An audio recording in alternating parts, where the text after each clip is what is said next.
신령한 언어와 예언. 사랑을 추구하십시오. 그리고 성령의 은사, 특히 예언할 수 있는 은사를 열심히 구하십시오. 신령한 언어로 말하는 이는 사람들이 아니라 하느님께 말씀드립니다. 사람은 아무도 알아듣지 못하기 때문입니다.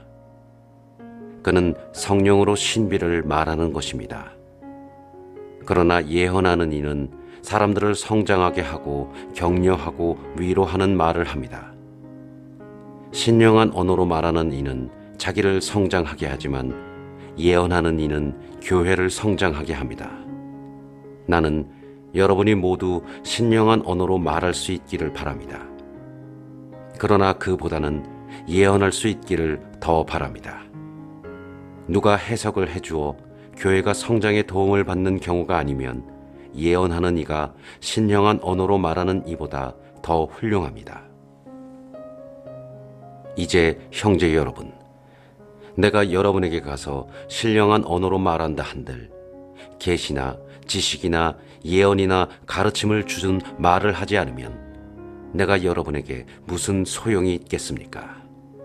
마찬가지로 필이나 수금처럼 생명 없는 것들도 소리를 내지만 분명한 가락을 내지 않으면 피리로 불거나 수금으로 뜯는 곡을 사람들이 어떻게 알아들을 수 있겠습니까? 또 나팔이 확실하지 않은 소리를 내면 누가 전투 준비를 하겠습니까? 이와 같이 여러분도 신령한 언어로 말할 때에 분명하지 않은 말을 하면 그 말을 어떻게 알아들을 수 있겠습니까? 그것은 허공에 대고 말하는 셈입니다. 세상에는 물론 수많은 종류의 언어가 있지만 의미가 없는 언어는 하나도 없습니다. 그런데 내가 어떤 언어의 뜻을 알지 못하면 나는 그 언어를 말하는 이에게 외국인이 되고 그 언어를 말하는 이는 나에게 외국인이 됩니다. 여러분도 마찬가지입니다. 여러분은 성령의 은사를 열심히 구하는 사람들이니 교회의 성장을 위하여 그것을 더욱 많이 받도록 애쓰십시오. 그러므로 신령한 언어로 말하는 이는 그것을 해석도 할 수 있도록 기도하십시오. 내가 신령한 언어로 기도하면 나의 영은 기도하지만 나의 이성은 아무런 수확이 없습니다. 그러면 어떻게 해야 하겠습니까? 나는 영으로 기도하면서 이성으로도 기도하겠습니다. 나는 영으로 찬양하면서 이성으로도 찬양하겠습니다.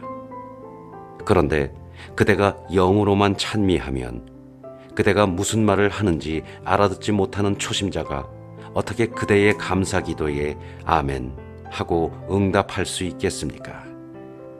그대야 훌륭하게 감사를 드리지만 다른 사람은 성장에 도움을 받지 못합니다. 하느님께 감사하게도 나는 여러분 가운데 누구보다도 더 많이 신령한 언어로 말할 수 있습니다. 그러나 나는 교회에서 신령한 언어로 만마디 말을 하기보다 다른 이들을 가르칠 수 있게 내 이성으로 5마디 말을 하고 싶습니다. 형제 여러분, 생각하는 데에는 어린아이가 되지 마십시오. 악에는 아이가 되고 생각하는 데에는 어른이 되십시오. 율법에 이렇게 기록되어 있습니다. 내가 또 다른 신령한 언어를 말하는 자들을 통하여 다른 나라 사람들의 입술을 통하여 이 백성에게 말할지라도 그들은 내 말을 귀담아 듣지 않으리라 하고 주님께서 말씀하신다. 이렇게 신령한 언어는 믿는 이들이 아니라 믿지 않는 이들을 위한 표징입니다. 그러나 예언은 믿지 않는 이들이 아니라 믿는 이들을 위한 표징입니다. 온 교회가 한자리에 모여 모두 신령한 언어로 말하는데 초심자들이나 믿지 않는 이들이 들어온다면 그들은 여러분을 미쳤다고 하지 않겠습니까? 그러나 모두 예언하는데 믿지 않는 이나 초심자가 들어온다면 그는 모든 이에게 질책을 받고 그 모든 이에게 심판을 받게 됩니다. 또 그 마음속에 숨겨진 것들이 드러납니다. 그러면 그는 얼굴을 바닥에 대고 엎드려 하느님께 절하면서 참으로 하느님께서 여러분 가운데에 계십니다 하고 선언할 것입니다.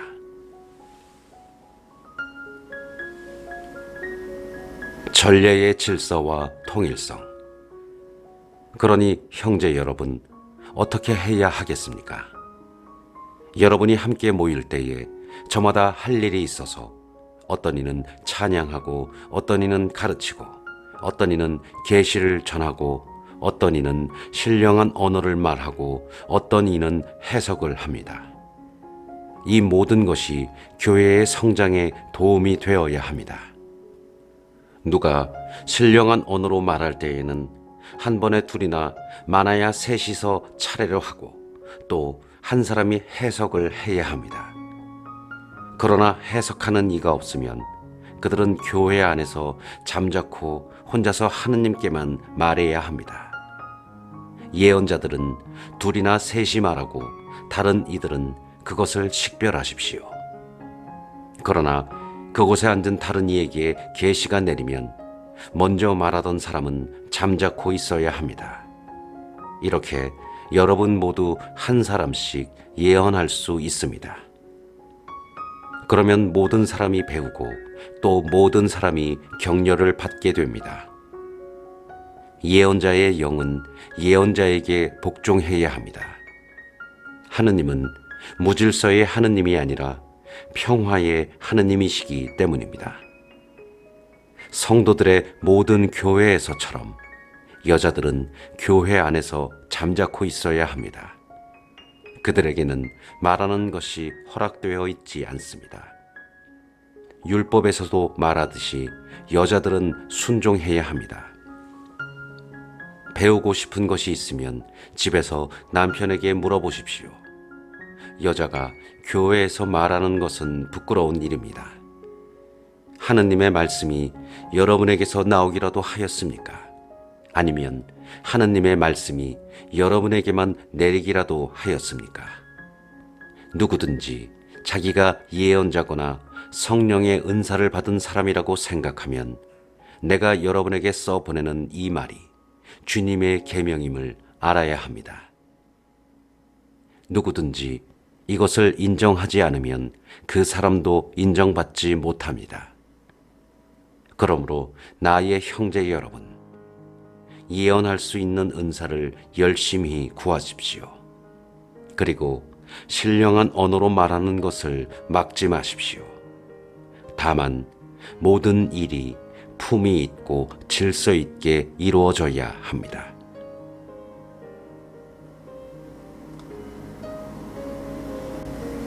그리스도의 부활. 형제 여러분, 내가 이미 전한 복음을 여러분에게 상기시키고자 합니다. 여러분은 이 복음을 받아들여 그 안에 굳건히 서 있습니다. 내가 여러분에게 전한 이 복음 말씀을 굳게 지킨다면, 또 여러분이 헛되이 믿게 된 것이 아니라면 여러분은 이 복음으로 구원을 받습니다. 나도 전해받았고 여러분에게 무엇보다 먼저 전해준 복음은 이렇습니다. 곧 그리스도께서는 성경 말씀대로 우리의 죄 때문에 돌아가시고 묻히셨으며 성경 말씀대로 사흔날에 되살아나시어 케파에게 또 이어서 12사도에게 나타나셨습니다. 그 다음에는 한 번에 500명이 넘는 형제들에게 나타나셨는데 그 가운데 더러는 이미 세상을 떠났지만 대부분은 아직도 살아 있습니다. 그 다음에는 야고보에게 또 이어서 다른 모든 사도에게 나타나셨습니다. 맨 마지막으로는 칠삭둥이 같은 나에게도 나타나셨습니다.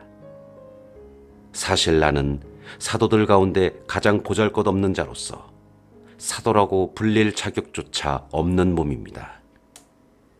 하느님의 교회를 박해하였기 때문입니다. 그러나 하느님의 은총으로 지금의 내가 되었습니다. 하느님께서 나에게 베푸신 은총은 헛되지 않았습니다.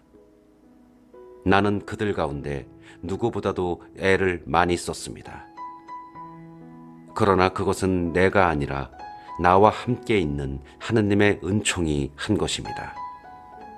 그리하여 나나 그들이나 우리 모두 이렇게 선포하고 있으며 여러분도 이렇게 믿게 되었습니다. 죽은 이들의 부활. 그리스도께서 죽은 이들 가운데에서 되살아나셨다고 우리가 이렇게 선포하는데 여러분 가운데 어떤 사람들은 어째서 죽은 이들의 부활이 없다고 말합니까? 죽은 이들의 부활이 없다면 그리스도께서도 되살아나지 않으셨을 것입니다. 그리스도께서 되살아나지 않으셨다면 우리의 복음 선포도 헛되고 여러분의 믿음도 헛됩니다. 우리는 또 하나님의 거짓 증인으로 드러날 것입니다. 죽은 이들이 정말로 되살아나지 않는다면 하느님께서 그리스도를 되살리지 않으셨을 터인데도 하느님께서 그리스도를 되살리셨다고 우리가 하느님을 거슬러 증언한 셈이기 때문입니다. 죽은 이들이 되살아나지 않는다면 그리스도께서도 되살아나지 않으셨을 것입니다.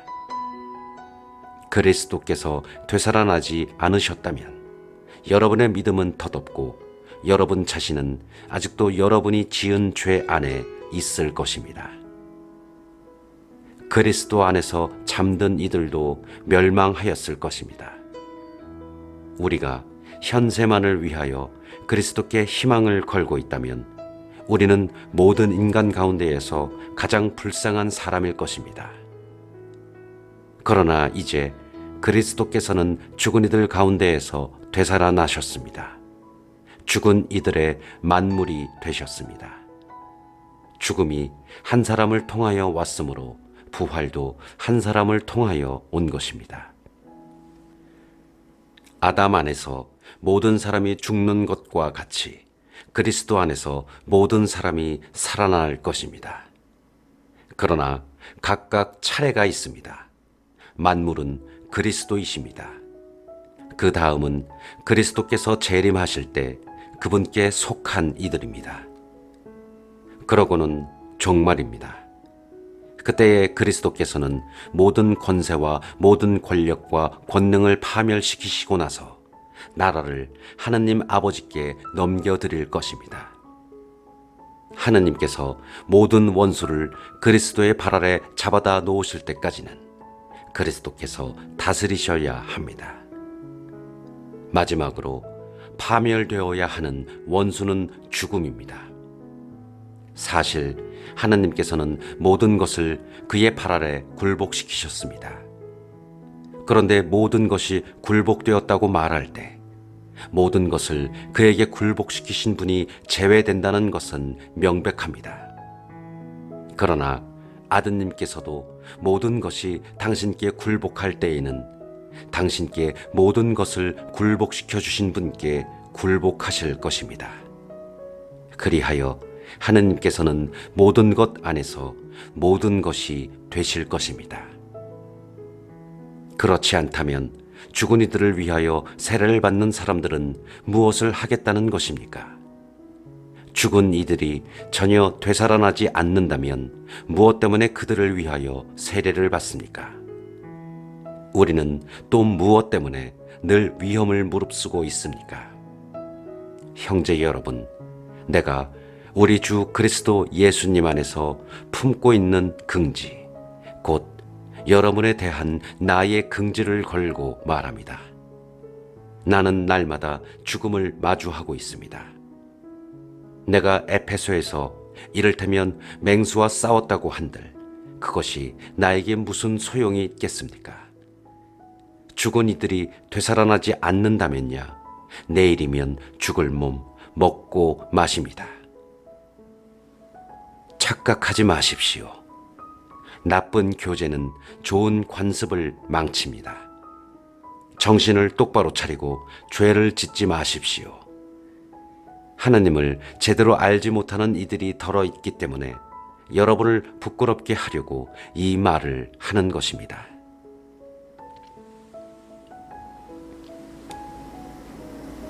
부활할 때에 완성되는 인간의 구원. 그러나 죽은 이들이 어떻게 되살아나는가? 그들이 어떤 몸으로 되돌아오는가? 하고 묻는 이가 있을 수 있습니다. 어리석은 사람이여, 그대가 뿌리는 씨는 죽지 않고서는 살아나지 못합니다. 그리고 그대가 뿌리는 것은 장차 생겨날 몸체가 아니라 미치든 다른 종류든 씨앗일 따름입니다. 그러나 하느님께서는 당신이 원하시는 대로 그 씨앗에 몸체를 주십니다. 씨앗 하나하나에 고유한 몸체를 주시는 것입니다. 육체라고 다 같은 육체가 아닙니다. 사람의 육체가 다르고 집짐승의 육체가 다르고 날짐승의 육체가 다르고 물고기의 육체가 다릅니다. 하늘에 속한 몸체들도 있고 땅에 속한 몸체들도 있습니다. 그러나 하늘에 속한 몸체들의 광채가 다르고 땅에 속한 몸체들의 광채가 다릅니다. 해의 광채가 다르고 달의 광채가 다르고 별들의 광채가 다릅니다. 별들은 또 그 광채로 서로 구별됩니다. 죽은 이들의 부활도 이와 같습니다. 썩어 없어질 것으로 묻히지만 썩지 않는 것으로 되살아납니다. 비천한 것으로 묻히지만 영광스러운 것으로 되살아납니다. 약한 것으로 묻히지만 강한 것으로 되살아납니다. 물질적인 몸으로 묻히지만 영적인 몸으로 되살아납니다. 물질적인 몸이 있으면 영적인 몸도 있습니다. 성경에도 이렇게 기록되어 있습니다. 첫 인간 아담이 생명체가 되었다. 마지막 아담은 생명을 주는 영이 되셨습니다. 그러나 먼저 있었던 것은 영적인 것이 아니라 물질적인 것이었습니다. 영적인 것은 그 다음입니다. 첫 인간은 땅에서 나와 흙으로 된 사람입니다. 둘째 인간은 하늘에서 왔습니다. 흙으로 된 그 사람이 그러하면 흙으로 된 다른 사람들도 마찬가지입니다. 하늘에 속한 그분께서 그러하시면 하늘에 속한 다른 사람들도 마찬가지입니다. 우리가 흙으로 된 그 사람의 모습을 지녔듯이 하늘에 속한 그분의 모습도 지니게 될 것입니다. 형제 여러분, 내가 말하려는 것은 이렇습니다. 살과 피는 하느님의 나라를 물려받지 못하고 썩는 것은 썩지 않는 것을 물려받지 못합니다. 자, 내가 여러분에게 신비 하나를 말해주겠습니다. 우리 모두 죽지 않고 다 변화할 것입니다. 순식간에 눈 깜빡할 사이에 마지막 나팔 소리에 그리 될 것입니다. 나팔이 울리면 죽은 이들이 썩지 않는 몸으로 되살아나고 우리는 변화할 것입니다. 이 썩는 몸은 썩지 않는 것을 입고 이 죽는 몸은 죽지 않는 것을 입어야 합니다. 이 썩는 몸이 썩지 않는 것을 입고 이 죽는 몸이 죽지 않는 것을 입으면 그때에 성경에 기록된 말씀이 이루어질 것입니다. 승리가 죽음을 삼켜버렸다. 죽음아, 너의 승리가 어디 있느냐? 죽음아, 너의 독침이 어디 있느냐? 죽음의 독침은 죄이며 죄의 힘은 율법입니다. 우리 주 예수 그리스도를 통하여 우리에게 승리를 주시는 하느님께 감사드립시다. 그러므로 사랑하는 형제 여러분, 굳게 서서 흔들리지 말고 언제나 주님의 일을 더욱 많이 하십시오.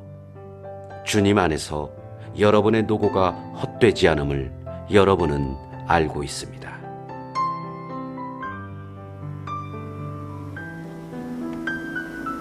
예루살렘 교회를 위한 모금. 성도들을 위한 모금에 관해서는 내가 갈라타의 여러 교회에 지시한 것과 같이 여러분도 그대로 하십시오. 매주 첫날에 저마다 형편이 닿는 대로 얼마씩을 자기 집에 따로 모아두십시오. 그래서 내가 갔을 때에야 모금하는 일이 없게 하십시오. 내가 도착하면 여러분이 선정하는 이들을 보내면서 편지와 함께 여러분의 고마운 선물을 예루살렘으로 가져가게 하겠습니다. 나도 가는 것이 마땅하면 함께 가겠습니다. 바오로의 여행 계획. 나는 마케도니아를 거쳐 여러분에게 가겠습니다. 사실 나는 마케도니아를 거쳐 가려고 합니다. 어쩌면 여러분과 함께 한동안 지내든가 아예 겨울을 나든가 하겠습니다. 그러면 내가 여러분의 도움을 받아 어디로든 떠날 수 있을 것입니다.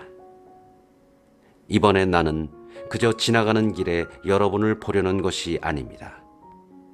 주님께서 허락하시면 얼마 동안 여러분과 함께 지내고 싶습니다. 그러나 오순절까지는 에페소에서 지내겠습니다. 적대자들이 많기는 하지만 많은 일을 할 수 있는 큰 문이 나에게 열려 있습니다. 티모테오가 가면 두려움 없이 여러분과 함께 지낼 수 있도록 보살펴 주십시오. 그도 나처럼 주님의 일을 하고 있습니다. 그러므로 아무도 그를 업신여겨서는 안 됩니다. 그가 여러분의 도움을 받아 평안히 나에게 돌아올 수 있게 해 주십시오. 나는 형제들과 함께 그를 기다리고 있습니다. 아폴로 형제에 관해서 말하자면 형제들과 함께 여러분에게 가라고 내가 간곡히 권고하였지만 그가 지금은 갈 뜻이 전혀 없습니다. 그러나 기회가 되면 갈 것입니다. 마지막 권고와 인사. 깨어 있으십시오. 믿음 안에 굳게 서 있으십시오. 용기를 내십시오. 힘을 내십시오. 여러분이 하는 모든 일이 사랑으로 이루어지게 하십시오. 형제 여러분, 내가 여러분에게 권고합니다. 여러분도 알다시피 스테파나스 집안 사람들은 아키이아의 첫 열매로서 성도들을 위한 직무에 헌신하였습니다. 여러분도 그러한 사람들에게 또 그들과 함께 일하고 애쓰는 모든 이에게 순종하십시오. 나는 스테파나스와 포르투나투스와 이카이코스가 와주어서 기쁩니다. 이 사람들이 여러분에 대한 나의 아쉬움을 채워주었습니다. 나와 여러분에게 생기를 불어넣어 주었습니다. 그러니 여러분은 이러한 이들을 인정해 주어야 합니다. 아시아의 교회들이 여러분에게 인사합니다. 아퀄라와 프리스카가 자기들 집에 모이는 교회와 함께 주님 안에서 여러분에게 특별히 인사합니다. 모든 형제가 여러분에게 인사합니다. 여러분도 거룩한 입맞춤으로 서로 인사하십시오. 이 인사말은 나 바오로가 직접 씁니다. 누구든지 주님을 사랑하지 않는 자는 저주를 받으리라. 마라나타. 주 예수님의 은총이 여러분과 함께 하기를 빕니다.